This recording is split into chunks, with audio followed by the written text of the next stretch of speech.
What's the meaning of brandy?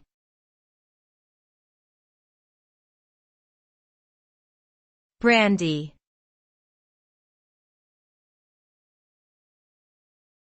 Brandy.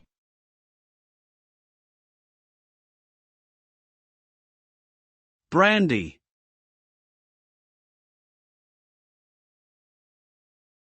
Brandy.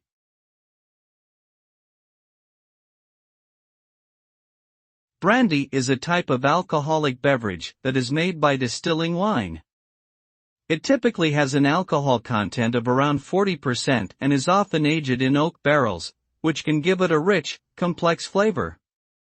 Brandy is enjoyed as a sipping drink and is often served after dinner or used as an ingredient in cocktails.